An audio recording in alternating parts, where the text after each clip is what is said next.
Izzy Gould, Mobile Press Register. AJ, I was wondering if you could talk a little bit about the experience of playing LSU the first time, what you learned from it, and what was most frustrating coming out of that game. I'd have to say, playing them the first time was a special experience for me. Just the tradition between Alabama and LSU and the rivalry, they've always had. It wasn't, that great of an experience coming out with a loss. But, as a team, we felt like we kind of let it, slip through our fingers and get away from us in the end. And hopefully this time, we won't let that happen. Back on the left hand side, Ron. Yeah, Ron Higgins, Commercial Appeal, Memphis. This is for Trent. Trent, you kind of got to know the Honey Badger at the ESPN College Football Awards and the Heisman Trophy ceremony. Can you talk about getting to know him and then watching him on film and just the type of guy he is? Because I know he thinks a lot of you. He's a very motivated guy, and he's a special guy at the same time because when I was down there, I got to find out that he was adopted, and to come from a situation like that and being as small as he is, man, it tells you a lot about him and his personality and what his ego is for real, man. Because he got a guy like that, and people, start to, say that you're not gonna make it, you're not gonna be this, and that, but you got a guy that came where he came from, and that means a lot, man, and it means a lot around the community where he's from and, around the world for real, because it tells you that, hey, you're a little guy and you can't do this and that, but he's got he plays like he's 6'4", and he's a very eager guy, and he's ready to go out there and play every play like it's his last, and, when it comes for a guy like that, man, and it came from the situation he came from, it means a lot to everybody for him, and it gives a lot of hope to kids out there and that's smaller than, what most of the kids is nowadays. Down here in front, right side. I'm Chase Goodbread with the Tuscaloosa News. Question for AJ. Talk about maybe the biggest challenge about being a first-year starter at your position, and why do you think you're a better quarterback today than you were in August? I'd say the biggest challenge is, playing. Like I didn't play like myself last time. I felt like I did a good job of taking care of the ball and trying to get it to the guys, but I didn't really play the game with a whole lot of emotion like I usually do. And like I said earlier, after the Florida game or during the Florida game, when I was getting the crowd going, and Coach told me to calm down. And then after the LSU game, he told me to play with emotion again, that he missed that. So, I definitely got to come out, play with emotion this game like I always do. Just play my game. But, as growing as a quarterback all year long, I felt like, I've done a pretty good job so far. Coming in your first year, you're always, not going to know a whole lot going into it. And right now, as of now, I feel like I've been here forever. This season's, taking a long time, and I feel like I've seen everything, especially going, against our defense every day. They throw everything in the book at you. So, but my guys around me have done a great job, especially my offensive line, helping me grow as a leader and as a quarterback all year long, though. Down here in front. This is for all three guys, Rachel Barbeau, Cox Media Group.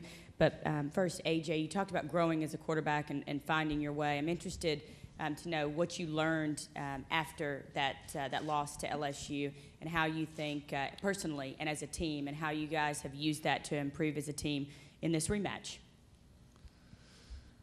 For me personally, I felt like I said, I felt like I should have played the game with a little more emotion. Every game, you're not going to be perfect going into the game, and especially after the game, you just kind of try to eliminate as many mistakes as you possibly can. I felt like on personal level, I felt like I missed some reads that I usually make. But at the same time, like I said, a big game like that, things, always don't fall your way. You need a little luck sometimes. But I felt like the way this team has grown since that game and our mentality has, been so, I guess, so much of like we don't want to let anything like this ever happen again and slip away from us.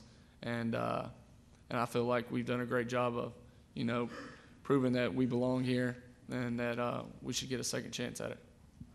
Right in the middle, in the back. I'm sorry, go ahead. For me and as a team leader, and I'm sure Vallejos and AJ can say the same thing, that you know, when it comes to being motivated, this is the most motivated game that we have, you know, in the season, you know, as far as being the championship and a rematch, because a lot of people, you know, voted us out and didn't want us to be in this ball game. But, you know, Monday night we're gonna show them why that we should have been in this ball game, and, you know, why that we shouldn't be, you know, voted. I'm not saying that we're gonna win, or I'm saying that we're gonna lose, but, you know, when it comes down to football, you know, it's one of the things that you wanna, you know, that we strive on and want to be, you know, remembered as, you know, the team that came down in history and, you know, had the most significant season and an outcome in the season that, you know, we want to be winners and want to be the elite program. And so for us to be, you know, at this situation now that we in, that we just love, you know, being the underdogs, and we love that being a team that, you know, that nobody want to see in the championship, and that put a big chip on our shoulder and tell them, hey, we're going to show them why, or we're going to prove why that we should be in this game. And the voters did good, and, you know, they put the best two teams in the situation, you know, to play this ball game on Monday night, you know, when they did. So for us, you know, to be in this ball game, it means a lot to us and our community around Tuscaloosa. What's the question again? I'm sorry. Basically, what did you learn from the first game, from that loss as a team, and how have you used that to improve for this rematch? I mean, I think the biggest thing that we saw after the loss was, you know, it's what Coach Saban says all the time, and it sounds so cliche, but, you know, it comes down to what we do. You know, they're obviously a great team, and, you know, they made more plays than we did, and, you know, they won. But I think, you know, when you really look at it, it comes down to our execution and the little things that we did do or didn't do, and that's something that we've been emphasizing since practice started this month. And I think, you know, just refining the execution of the game plan is, you know, what we're focused on right now. And I think, you know, it makes you kind of sick sometimes to watch that film because, you know, there's so many little things out there that as an offensive line that, you know, if we sustain our block for another half second, you know, Trent's going for 60 yards and you know, not 6. And I think that's something that we're conscious of. Okay, in the middle. Hey guys, Rick Carley, Fox 6. William and Trent, do you want AJ to play with more emotion? You want him to play with more calm? What is your assessment of how he might go into a game? When it comes to AJ, I think he played way better when he's playing with a lot of emotion. I mean, but whatever make him comfortable, man. And that's one thing he like to do is play with emotion and keep us going and make sure that he's yelling at us on the sideline. We come on the sideline and tell us everything gonna be okay. Don't get down, and we'll get the play back. That's what he do, and that's what quarterbacks do for real. And if you ever see a quarterback, they all into the game. And you watch the good quarterbacks today, they all into the game. And so AJ's one of them guys that, hey, he's gonna be one of them guys that you can say he was one of the best quarterbacks in the NCAA. And so, you know, he do what he do, and we have fun with him, and we love to play for AJ. You know, first of all, I just want to say that playing quarterback at Alabama is extremely hard. You know, the scrutiny and the pressure and the expectations that you deal with on a day-to-day basis is something that I couldn't imagine. You know, it's something that I have to deal with playing center. So I couldn't imagine having to, you know, deal with on the level of playing quarterback. So, you know, AJ's done a tremendous job all year. You know, he's really impressed all of us, and, you know, we're very, very, very proud of him. So I think, you know, however he wants to play, you know, we trust him that's what he needs to do to get his job done. Okay, on the right side. Mike Neighbors, Cox Sports TV. 2 questions for Trent. Your teammates and your coaches talk about your unselfishness. You waited 2 years to become the feature back, sharing carries with Ingram. Talk about how that made you a better back this year. And speaking of Ingram, he's in New Orleans. He had surgery this week. Have you talked to him at all? You know, to be a running back and, you know, and to come in and to be a big recruit, you'll think that a guy like me would be selfish and be ready to play or transfer or something like that, but it's nothing like that, man. And when I got here, I knew it was running backs in front of me, but I didn't care. And, you know, my attitude was to go in and just try to do anything I can to try to contribute to the team. And so when it comes to situations like I had, man, I love the experience because I can say I have played with a Heisman Trophy winner. And I can say I was on the national championship team, contributing to the team my freshman year. And I can say I'm here now, you know, and I can say that I was, you know, around a group of guys that you'll always be remembered. And you know, to be in a situation, you know, where you had Mark on your team and to be a good leader like he was, man, and you can never get that situation back for real. You can never take that from me because Mark, he was a team player, and he really showed me a lot. And, you know, with him being him and him going to situations that he had been through with all these awards and all these good goals that he had to set and the ones that he achieved on. I mean, so for me to be a team player, and I've never been selfish, and that's not me. I really think if you're selfish, that you're missing out on your blessing for real, and that's one thing I really, try not to do. And so for me to be in the situation I am now, man, I love it, man, because these group of guys here, just being around them and be surrounded around them, I never want to play with another group of guys. I have been on the same another team with another group of guys like these guys here. Have you talked to Mark this week about the injury or what he's going through? Oh no, I don't really try to get into that stuff there, and I know he's gonna do good, whatever it comes down to. Mark is a warrior. Mark is the same guy that had surgery 1 week before the game and came back in 2 weeks. I mean, so he always been Superman in my eyes, and I'm pretty sure Mark, when he do come back, he gonna come back stronger and have fun with what he doing. In the middle, Dick.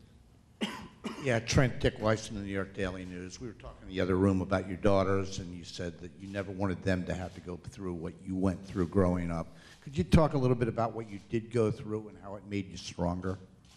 For me, when I was growing up, man, grew up in Pensacola, and where I grew up around in Warrenton, and it was crazy out there because when I went through, it was, a lot of deaths going on, a lot of drugs around me, and that's just where I was just brought up at.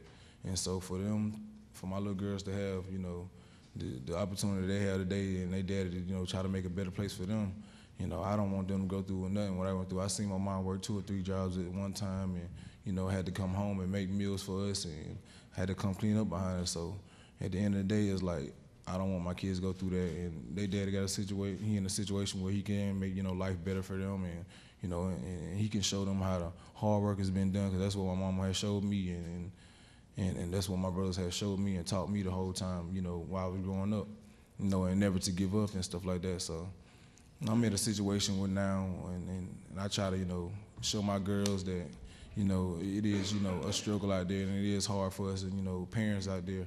And so, I don't want them to struggle like I did, and, had to go through the stuff I went through. And so that's really motivated me on the field, because when I play with my girls on mine, I don't feel like nobody can stop me. In the back, Pete. Pete Thamel from the New York Times. AJ, I'm wondering if you could break down Morris Claiborne as a corner for me a little bit. I know obviously he picked you off in the first matchup. What's his skill set like, and are the challenges that he poses? I mean, I don't really know his skill set, but I mean, the guy's one of the best corners in the country. I mean, you don't really have to know the game to know that. I mean, he's all over ESPN, all over the draft status and all that. The guy's going to be one of the top guys taken in the NFL draft this coming draft. So the guy's one, like I said, one of the best cornerbacks in the country. You got to respect him.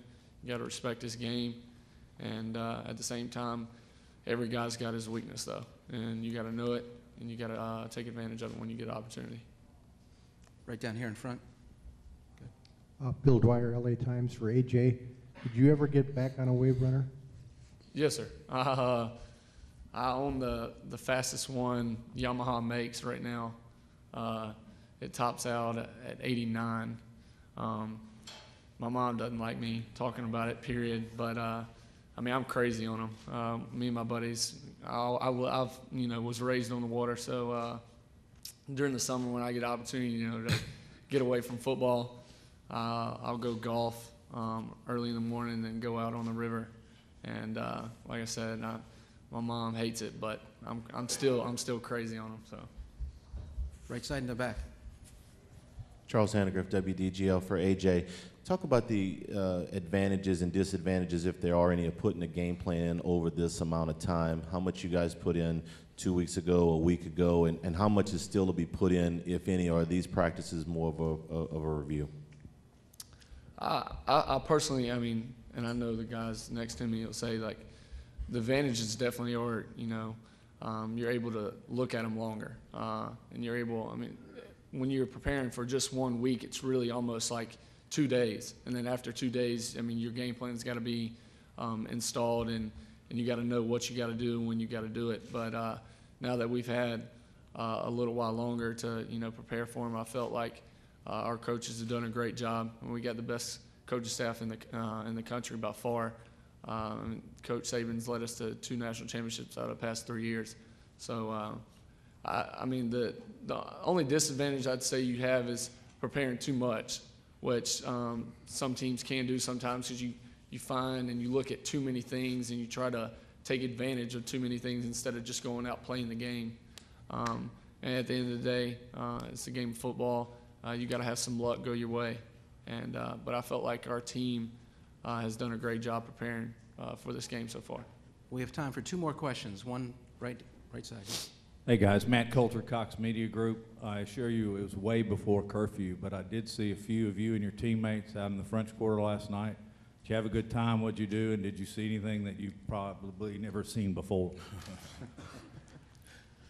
I'm going to pass that question to them.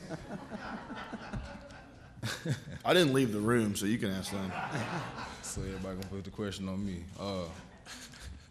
I mean, yeah, it was different because I mean, that's just, I mean, we have a strip, but we don't have a strip like that. And you know, being that, you know, environment, it's crazy because you see stuff that you never seen before.